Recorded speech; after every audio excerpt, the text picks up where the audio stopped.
Hey guys, Nawazul of the nordhorn.com और इस video में हम बात करने वाले हैं बो कटान क्रीज के बारे में। शुरू करने से पहले फुल डिस्क्लेमर, इस वीडियो में star Wars, clone Wars, rebels और द मैंडलोरियन से रिलेटेड स्पॉयलर्स आने वाले हैं, तो स्पॉयलर्स अलर्ट। बो कटान प्लैनेट मैंडलोर के हाउस क्रीज से बिलोंग करती है, जहां इसकी बहन सटीन मैंडलोर पर फैसिस्ट हुकूमत लाना चाहती थी। वहीं बो कटान का मानना था कि उन्हें एंशिएंट मैंडलोरियन कल्चर को नहीं छोड़ना चाहिए, द वे ऑफ द मैंडलोर, वही वे जिसके बारे में हमारा मैंडो या दिनजारिन बार बार बात करता है। अपने इन्हीं कल्चरल डिफरेंसेस की वजह से दोनों बहनें एक दूसरे से अपोजिट रास्ते पर निकल गए। सटीन डचेस बन गई और नए मैंडलोर पर फैसिस्ट हुकूमत कायम की, तो दूसरी तरफ बो कटान ने डेथ वॉच नामी एक टेररिस्ट ग्रुप को ज्वाइन कर लिया। डेथ वॉच के सारे मेंबर्स कट्टर एंशिएंट मैंडलोर कल्चर के फॉलोअर्स थे, इसीलिए शायद बो कटान ने मैंडो को चाइल्ड ऑफ द वॉच कहा, क्योंकि डिनजारिन भी एक कट्टर मैंडलोरियन है। डेथ वॉच डचेस सतीन की हुकूमत को गिराकर मैंडलोर पर अपना राज कायम करना चाहते थे। इनके लीडर थे विजला घराने के मेंबर प्रीविजला। प्रीविजला के दादा परदादा टारविजला पहले मैंडलोरियन जेडाई थे जिन्होंने डार्क सेबर बनाई थी। टारविजला के गुजरने के बाद जेडाइज ने डार्क सेबर को अपने टेंपल में सुरक्षित कर दिया, बट बाद में विजला परिवार के कुछ मेंबर्स ने वो डार्क सेबर जेडाई टेंपल से चुरा ली और उसकी मदद से मैंडलोर पर आकर एंशिएंट मैंडलोर के सपोर्टर्स का ग्रुप बना लिया। बस तब से मैंडलोरियंस के दिमाग में ये बात बैठ गई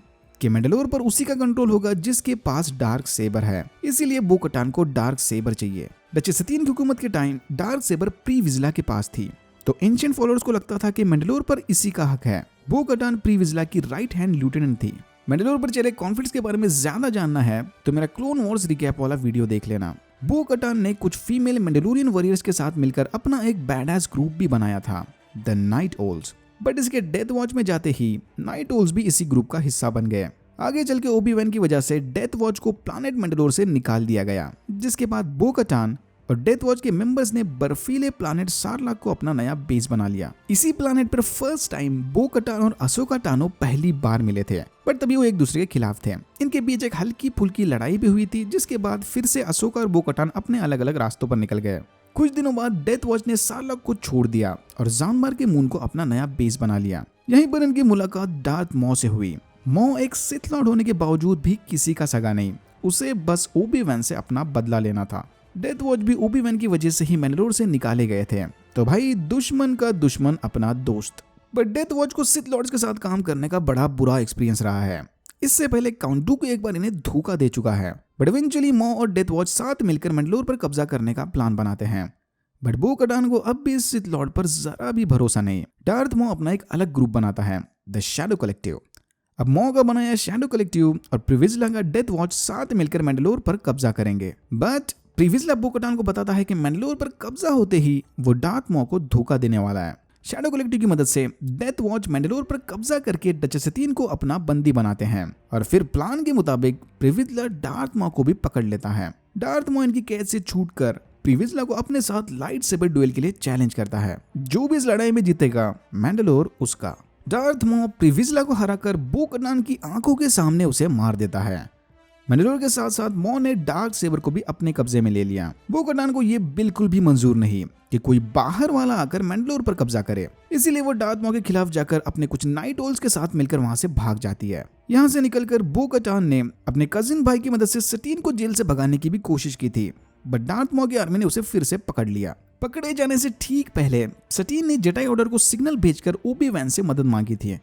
ओबी-वैन ने सटीन को छुड़ाने की पूरी कोशिश की, बट वो भी नाकाम रहा। फिर डार्थ मॉ ने ओबी-वैन की आंखों के सामने सटीन को मार दिया और उसे भी अपना बंदी बनाने का ऑर्डर दिया। अपनी बहन की मौत के बाद बो कटान और उसके साथियों ने डार्थ मॉ की आर्मी पर हमला किया और ओबी-वैन को उसके कब्जे से छुड़ा लिया। बो कटान के कहने पर ओबी-वैन गैलेक्टिक सेनेट से मदद मांगने वहां से चला गया। मैंडलोर में चले इसी सिविल वॉर के दौरान बो कटान ने अपने हेलमेट को ये आइकॉनिक लुक दिया था। आगे चलकर ओबिडिया पर चले किसी मिशन के दौरान बो कटान की नजर अशोका टानो पर पड़ी। ये इसका पीछा करते हुए कोरजान पर आ गई और अशोका को मैंडलोर की करंट सिचुएशन के बारे में बताया। मॉ, अशोका और बो कटान दोनों का कॉमन एनिमी है। फिर से दुश्मन का दुश्मन मेरा दोस्त वाला लॉजिक। अशोका की मदद से बो कटान ने मॉ को हरा दिया और अशोका मॉ को अपना बंदी बनाकर जेडाई ऑर्डर के पास ले गई।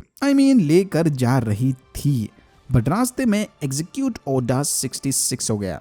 द क्लोन वॉर्स के इवेंट्स के बाद एम्पायर ने मैंडलोर पर कब्जा कर लिया और फिर से मैंडलोर एक और नए कॉन्फ्लिक्ट में चला गया। आई थिंक मैंडो ठीक कहता है।